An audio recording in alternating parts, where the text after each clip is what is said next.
President Trump and the members of his administration. We will commence with a summation from the President of his impressions, particularly what transpired behind closed doors. I hear the food was good, but I will allow the President to elaborate, and thereafter we'll open the floor to questions with a standard format where we first introduce ourselves and we fire off our questions. Mr. President, I would like to invite you to the podium, please, sir. Oh, you want me to go Yes, there? sir. Thank you. Okay. Oopsie. Sorry. So I use this one? Yes, sir. Okay. Cool. Stick it in the pocket. Should I? Okay. It fits. It does.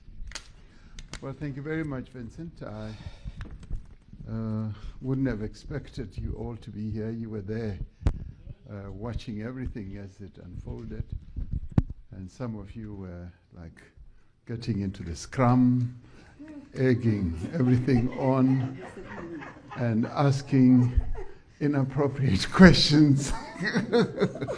Oh, some of you, yes. But thank you very much for being here. I was really pleased to have a very good delegation. Mr. Adrian Go, who is one of our social partners from business, has been here as part of the strategic team, but in the end, because of the numbering of the delegation, could not be fully accommodated. I was rather sorry about that, and we tried everything, but they stuck to certain numbers.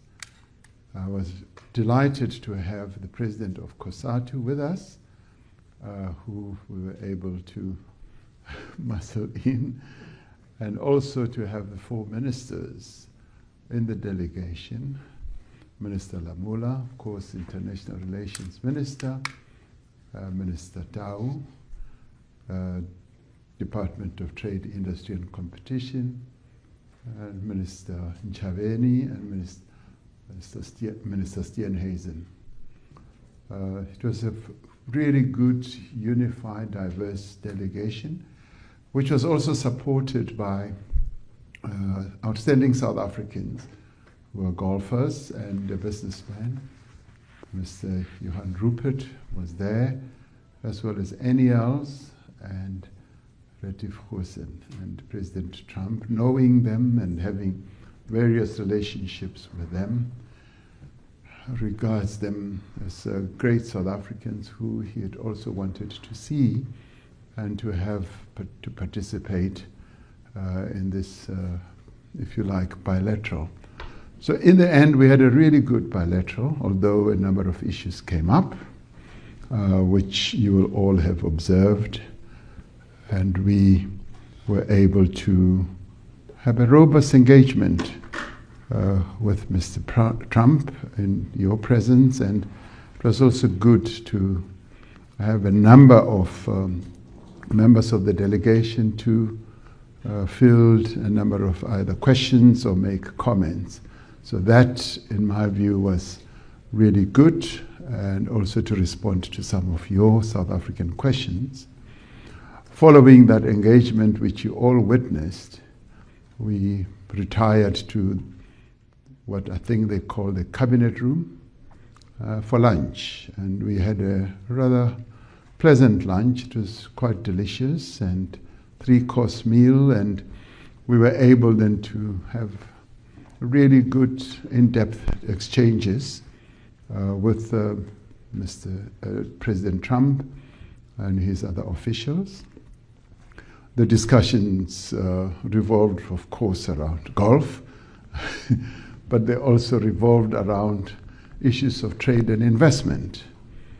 And we were able to, in discussing all that, want to confirm that there will continue to be engagement between South Africa and the United States officials, particularly the trade and industry level, to deal with the package of issues that we had tabled that have to do with trade and investment. And if you like, Minister Tau will be able to outline some of those that are now being given serious consideration by the United States. So I was rather pleased that there's a firm agreement and undertaking that we are going to continue engaging. So there's no disengagement. For us, that was one of the key outcomes that we had wanted.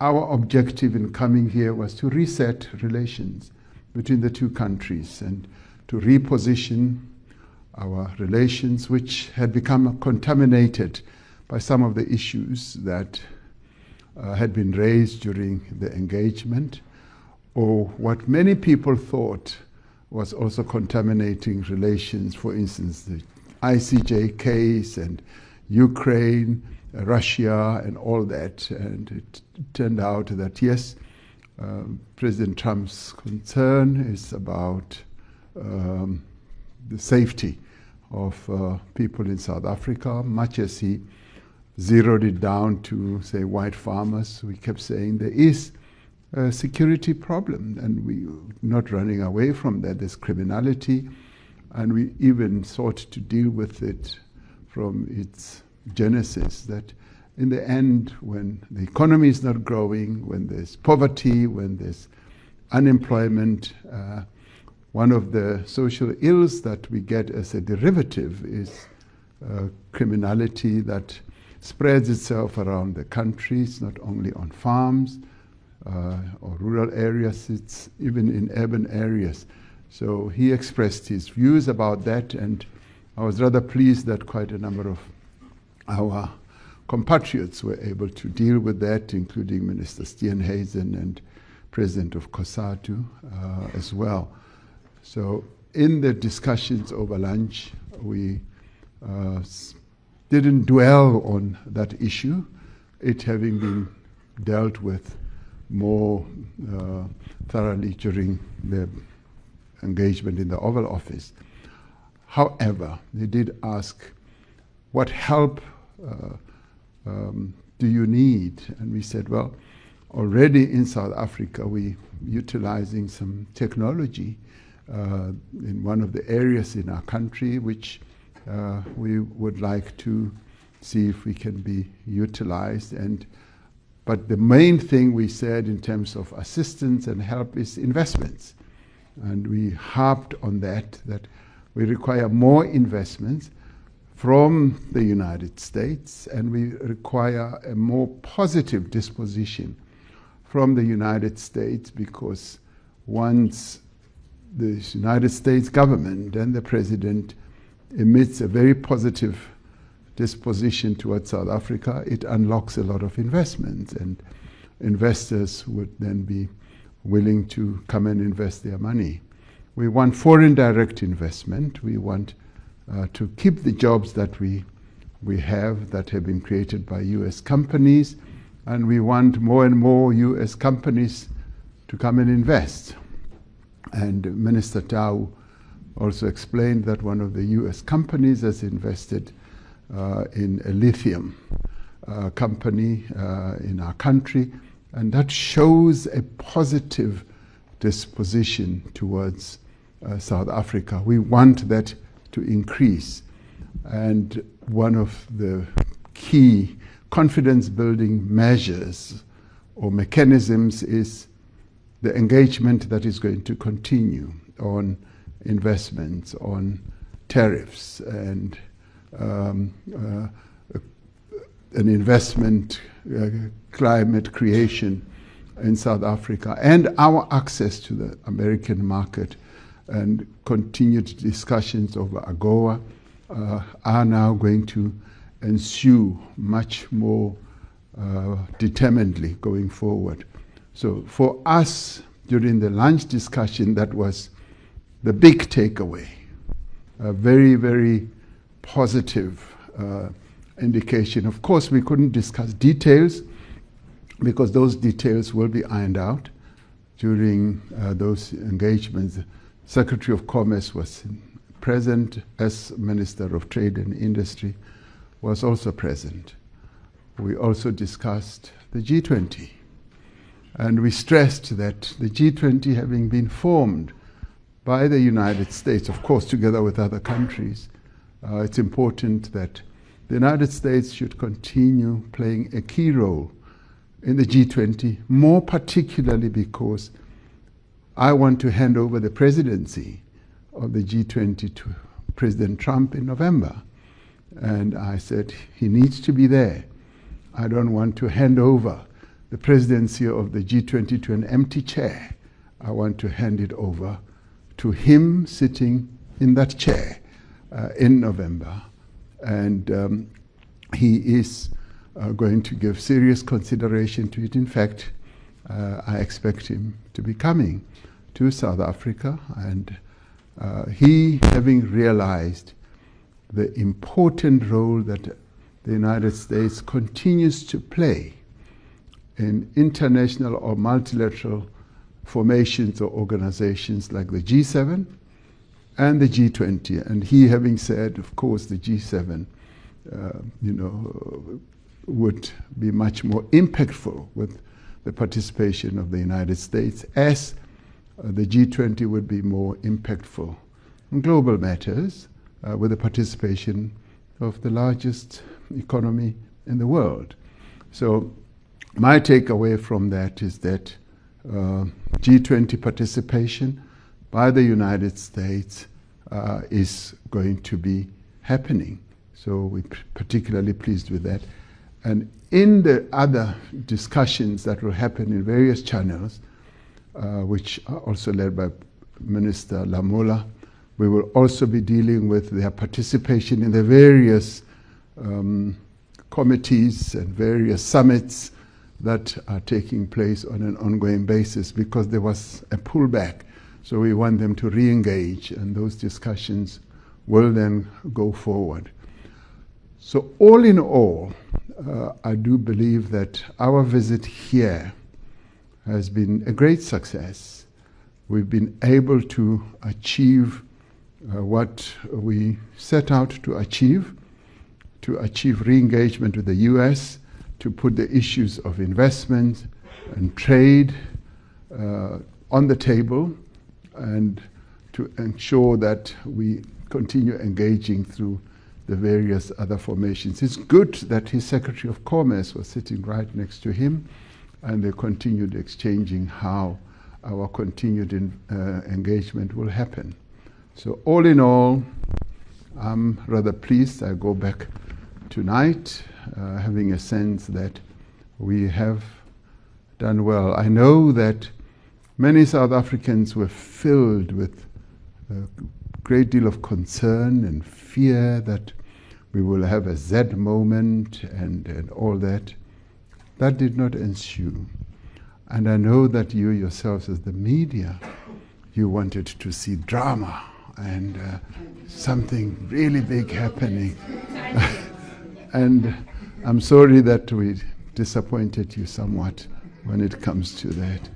So, but thank you very much for having, for a number of you, come all the way from home to the White House. And I'm rather glad that they allowed you to come into the Oval Office. And that in itself was good. And they gave us a number of mementos. And I was given a book. So I gave him a book, a golf book, and he gave me a book as well. So that is good. Lots of reading indeed in the future. Thank you very much. Thank you. Thank you very much, Mr. President. We'll now take questions in a typical South African orderly format, as we always do, starting with Sherwin, Bryce Peace. Where's Grace? Grace, you promised me a book. I know these people are going to ask lots of questions. Thank you, Grace. But I'm not going to take all the questions. I'll pose them to you and you can indicate as you choose. And some of my colleagues, including Adrian, who's here, and Losi and the ministers will. But we're not staying here for long, are we? No, we're not. I've got a plane to catch. Yes, sir. Thank yes, you. Sir. We'll Probably keep this take brief. one question then. Thank you. Mr. President, thank you very much. I don't know what constitutes drama in your book, but that was very dramatic for me. And for everybody else in the room, that was a dramatic Oval Office meeting, so I'm going to push back on that. In addition to that, can you clarify if there was any discussion around the African Growth and Opportunity Act? There's a lot of discussion about South Africa arriving here with a different option in their back pocket were that framework not to be renewed in September. And of course, it's critical to the trade relationship between South Africa. Did you get clarity? Did you ask about that? And did you discuss some of the geopolitical concerns? There seems to be a narrowing of the divisions that have framed the relationship on Gaza, that have framed the relationship on Ukraine. Was that part of the discussion? Are you going to work collaboratively moving forward in terms of arresting those two pressing issues? Thank you. Thank you, Sherwin. I'm going to take John.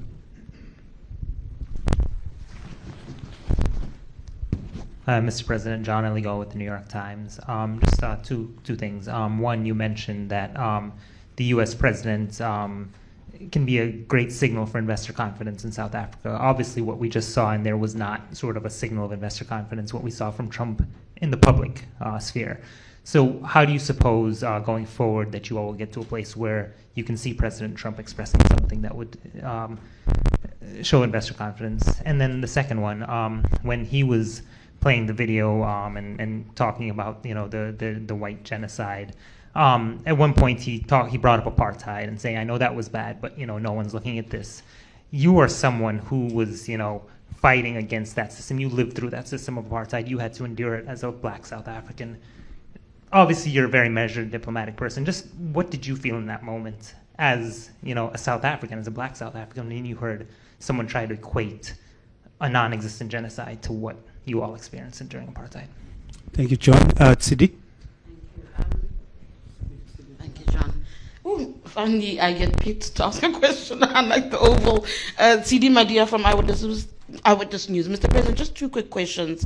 What of the region? I think Sherwin asked you now about AGOA, and we know what the greater benefit is for AGOA. But if South Africa was coming in, and some of the ministers have said it, with an alternative deal in mind about South African interest, one has to worry about the rest of the region and the impact thereof. You can't prosper alone in Africa. We are seeing that. So conversations around the region and the rest of the continent. And then the Gulfers' presence in the Oval. If maybe I can just get a bit of a better understanding. From what I'm hearing and understand, they were not at the behest of South Africa's government. You spoke now about how Mr. Gore was left outside, in part because of the issue around the numbers. Can we understand their presence there and even the messaging? A lot of South Africans reacting to the message and saying, could there not have been a better briefing about what needs to be said? Thank you. Mr. President, we'll just take those three for now. Thank you. Yes, the issue of AGOA did come up, and it's going to be further discussed, as I said, in the engagements that we're going to have. The Secretary of Commerce and our Minister of Trade and Industry and Competition are going to be able to take those discussions forward, including some of our proposals, which proposals, by the way, do incorporate the issue of AGOA, because we would like to see ourselves continuing in AGOA, and continuing in AGOA really is about prospering our continent. They even said that there are 32 countries from Africa that participate in AGOA, from the mouth of the Secretary of Commerce, and that is so. So it is top of mind for them as well. So we want to continue with those discussions. And it sort of dovetails with the question that CD asked about if we were to do a separate deal with the United States, would that not amount to South Africa prospering alone? No. We always want the entire continent to prosper.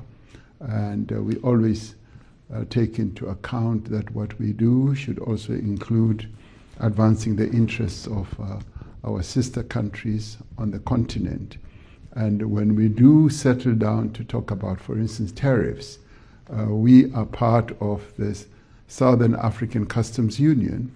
So we will be talking about tariffs in that broader context, which means that we will not be looking at ourselves alone. We'll be looking at the interests of our sister countries in the sub-region, if you like, which is SACU, but we will also be looking after the interests and advancing arguments to prosper the interests of our sister countries on the continent.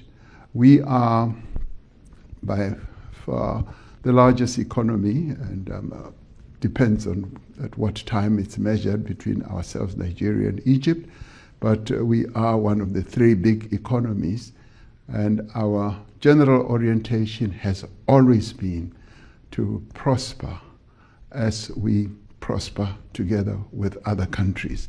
So even as we do get involved in these negotiations, we will always have an AU perspective, a SADC perspective, and a general sub-Saharan perspective as well. Sherwin asked, did we discuss geopolitical collaboration on geopolitical matters? Yes, we found that our interests do coincide in as far as peace building and peacemaking is concerned. And we did compliment President Trump in being very forward in advocating for peace in our region between Rwanda and the DRC, and also Russia and Ukraine. And we outlined precisely what our involvement has been over the years with Russia and Ukraine.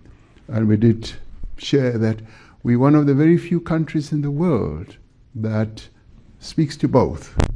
We were condemned at an early stage, but I think much later people realized that the role that we play is a constructive role, because we have been able to deal with intricate issues that involve the two countries, about the children and prisoners of war, and he appreciated that, and he recognized the role that we play.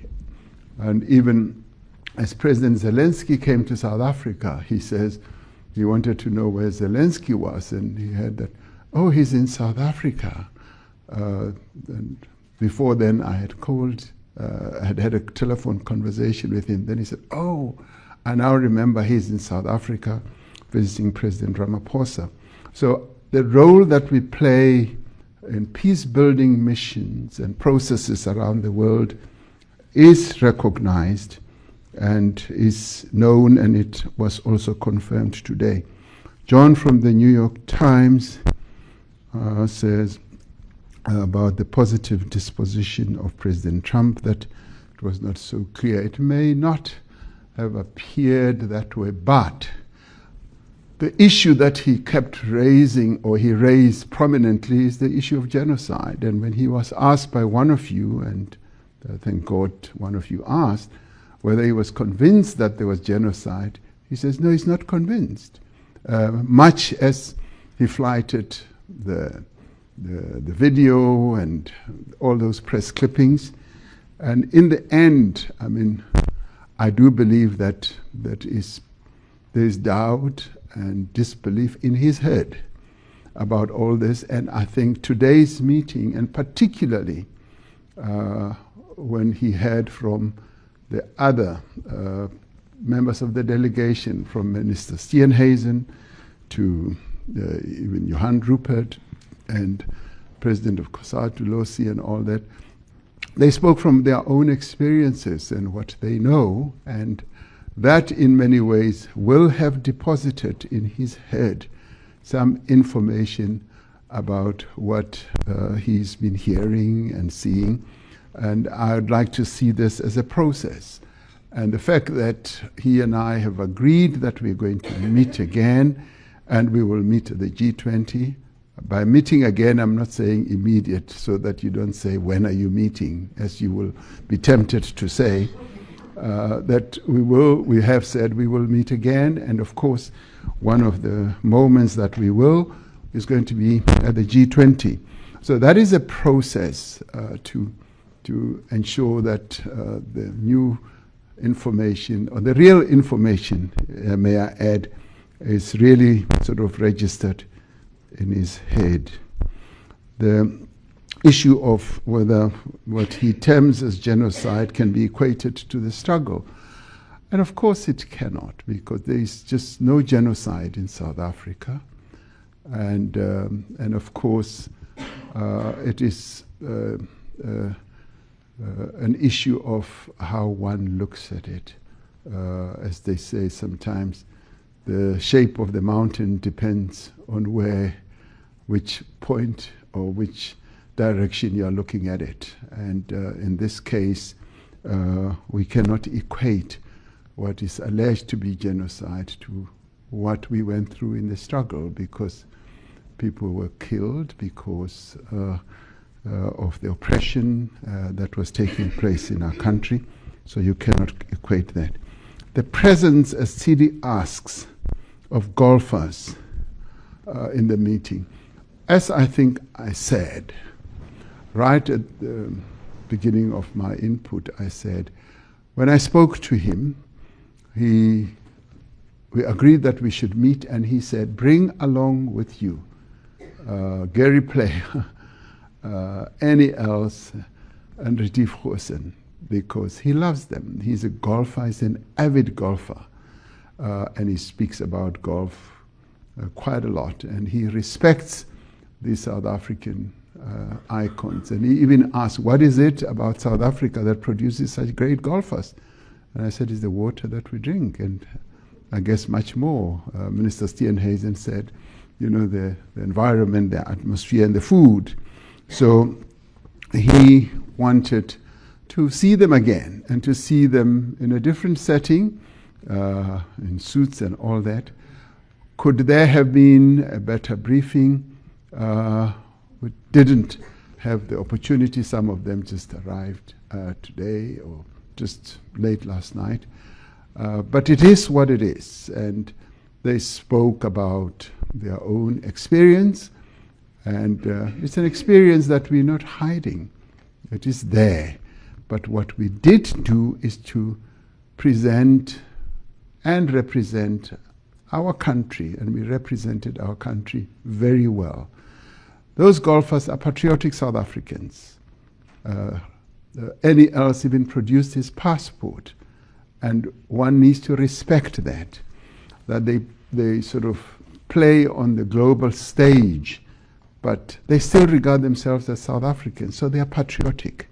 And when they speak, as they speak about their own experience, sometimes you cannot just say you will tell things that just people want to hear. Sometimes you speak about your own experience, and that's what they did. And the way it lands is the way it lands. But in the end, I do not believe that it dilutes or detracts from the import of our message today. We were able to present South Africa, even within the challenges and controversies that have been spread around our country, but we were able in a very unified way to present the South Africa that we have, with all its challenges, with all its problems. That's what we did. Thank you, Mr. President. We're going to take a question from Annika and then come to Sthembile. Thank you, President. Annika Larson from ENCA. Mr. President, Annika, I saw you outside. You asked me questions. You want to ask again? Do you know that it's never enough? Mr. President, I just wanted to say I don't know if you drink alcohol, but if you do, you deserve a stiff whiskey. Give that man a bells. Give that man a bells. Mr. President, is Starlink part of the work around package that's going to be offered by South Africa? And did the issue of the ICJ case against Israel come up during the briefing or during the lunch? Thank you very much. Thank you. Sthembile over here. Can we pass the mic to Sthembile? Sawubona Mongameli, Sthembile Cele from Bloomberg News. Maybe linked to Annika's question. One of the delegation mentioned the presence of Elon Musk's technology in police stations across South Africa. Did he have a mandate from yourself to make that request? Do you support it? And did it come up behind closed doors, anything related to Elon Musk, whether it's Tesla? You've previously said that you are keen on his investment in the country in any shape or form. And then in terms of the proposals that were on the table, you kept mentioning critical minerals. What does that deal look like? What shape or form does it take? And lastly, where is your special envoy, Mr. Mcebisi Jonas? Is he not here because there was an issue with the US administration, or are there other factors? Thank you. Thank you. And last question to Pearl, just behind you. No, I'll come to you. I'll come to you. Welcome to Washington, Mr. President. I'm Pearl Matibe. I live in Washington, have been here for a quarter of a century, and I'm here for Daily Maverick. So on a more positive note, if I may, food is always, will add color. So if you could share a little bit, Mr. President, what did you enjoy on the menu? And then also to achieve the common ground that both yourself and President Trump would like to achieve, and the economic prosperity of both peoples, that cannot be achieved without security, right? And so I know that you did mention to President Trump that you don't have a plane to offer him. And I know South Africa has not had a C-130, although the United States did provide a C-130 to a neighboring SADC country. Secretary Hegseth was in the room, and I'd like to find out the Pentagon issues in terms of assisting, or I know military drills have been a point of tensions in the past regarding China and Russia, as China's been the United States' key adversary. So could you share anything? Was there anything in terms of security, and a little bit about what did you eat for lunch, and was there any Diet Coke or any McDonald's or anything of that nature? Thank you, Pearl. President, I'm going to take the last question from Zianda. Zianda, you'll have the last question. Thank you. Thank you very much. My name is Zianda Ngobo from Newsroom Africa. Just linked to my colleagues' questions. Did you have a moment to speak to Elon Musk? He didn't quite use that opportunity in the Oval Office, in particular when it comes to Starlink. We're told that Communications Minister Solly Malatsi is due to issue Arctic Gazette for an equity equivalent program. Are you aware of this? Is this something that came directly from you? And on the issue of the so-called persecuted white Afrikaners, Secretary of State Marco Rubio has been doing a media tour in the last couple of days while you were here in Washington, and he was basically saying he's wanting to extend the scope of this refugee program. Is that something that came up? I know you said you didn't get into the details, but that's still something that would have surely formed part of the discussion. Thank you. Thank you very much, Mr. President. That's the last round of questions in the interest of time. Thank you. Oh, you're not going to allow my ministers to talk. Oh, yes, we'll allow the ministers after you. Yeah, because they can just round off a few things. Aninka, the Starlink issue, was it part of our discussions? No. What we were able, and this is part of the offer, or the package that we're talking about, is creating an environment for investments to take place. What do we want? We want US companies to come and invest in South Africa.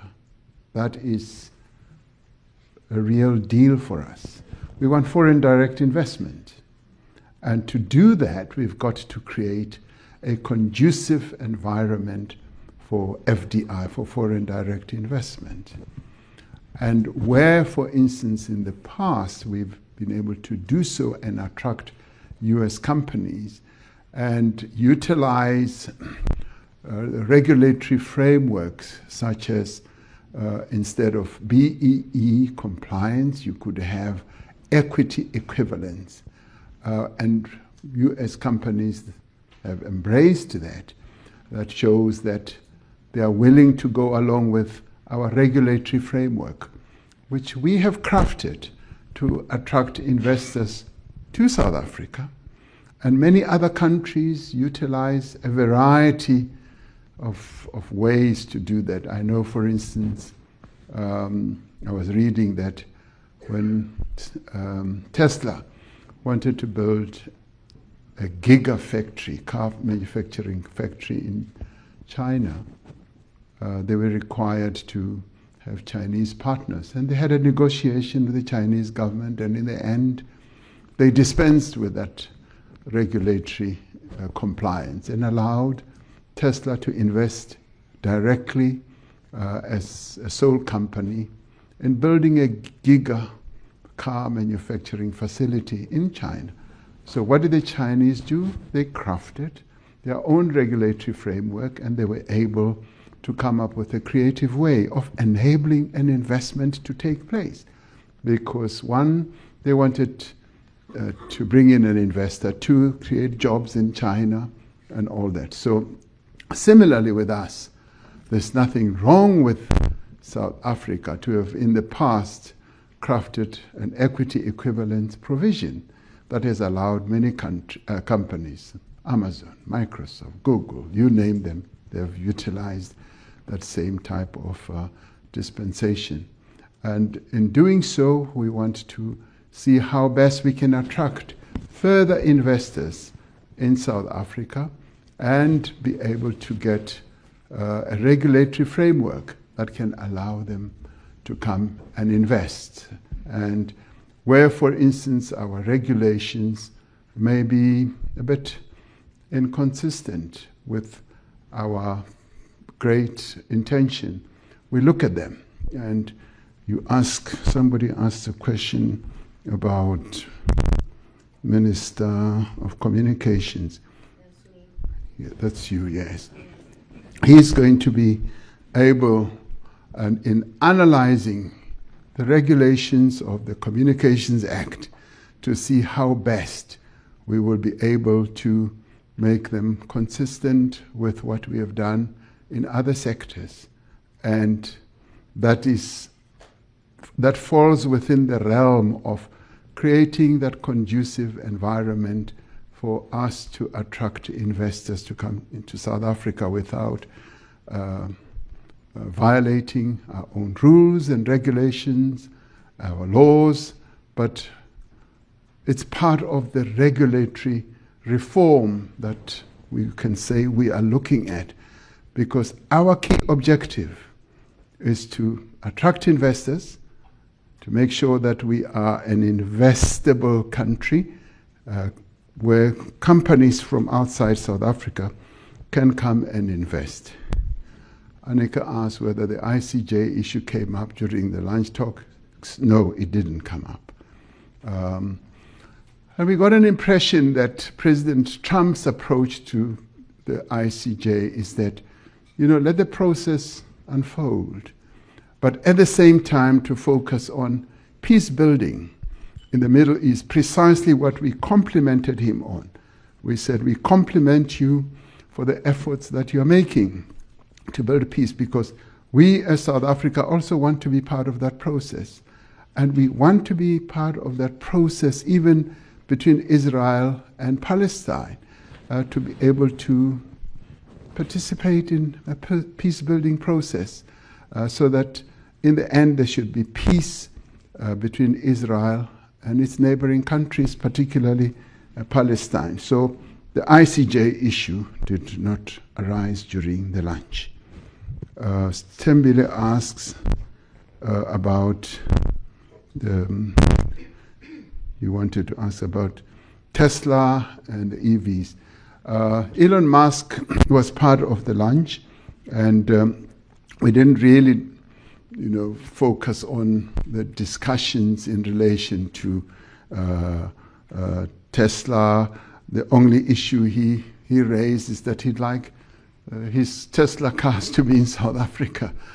He wants to import them, and of course there are tariffs, and the tariff discussion becomes part of what we are going to discuss between the DTIC as well as the Commerce Department. So all that is going to be part of a big discussion that will take place. The issue of critical minerals is also going to be discussed. We did make it clear to the United States that we have up to 9 critical minerals that they need in this country. And some of them we are now already exporting to them, so they are going to be part of the discussions we want to have. But we want to cooperate with them. But what did arise was also an interesting point which will be taken forward of how we mine and process minerals in South Africa, and then they can then take the processing further when they come to the United States. So how you work that equation is some of what will be discussed. But the important thing here is that there is greater acceptance, I would say globally, in having processing of minerals closer to source. That is being accepted more and more. We call it beneficiation, and we started pushing this idea some 3, 4, 5 years ago, and it's gaining traction. Once when I was in Europe at the G7, it was spoken about, and the then German Chancellor accepted it. He said, yes, we must stop exporting rock, stone, and dust out of Africa. We must process there. And this did arise during our discussions as well. So that is pleasing, but we must know that this is a process that is going to take time. You asked about Mcebisi. Mcebisi is in London. He's not in Washington. So once our delegation was all worked up, we knew that we're working with the delegation that's here, and Mcebisi Jonas is in London, and I think he would have gone home by now. And I was talking to him. Pearl Matibe, when are you coming home? You must come home. We need you back home. I'm here to help explain, have greater understanding of economy. Okay. No, that's good. The food, you're interested in the food. The food was delicious. We had a 3-course meal, as I said. The main course was chicken breast, grilled, and with some asparagus and some I think spinach and so on. It was very nice. We had a starter. I've forgotten what the starter was. So, and what do you call it? The dessert. I usually don't eat dessert, so I looked at it and it looked good. Some did participate. And you also asked about that they delivered C-130s to other countries. We still have a C-130. We have, I think, 2 or 3 C-130s. One is serviceable and the others are being repaired. They're magnificent planes and they've served us very well for the longest of time. So we do have a carrier, which is a C-130. Did we have any discussions regarding the Pentagon? No. Although the Secretary of Defense was there, the discussions never veered towards issues of security. In that sense, it was more security for criminality activities that we need to really up our game. And it's good sometimes to share thoughts and views with various other leaders. We've done the same thing with the Chinese, with the Europeans, and they would like to see us doing much more. Zianda asked about Starlink. I answered. Rubio, Secretary Rubio, I saw him for a while answering questions in, I don't know whether the Senate or whatever, and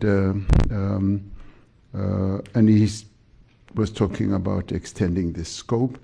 And in the end, I mean, today's engagement will hopefully, when he gets the report, will be able to hear exactly what our perspective is. So I'm not that overly concerned, but I'm hoping that his engagement with Minister Lamola, following what we experienced or went through today, will be much more constructive. And we want to have a much more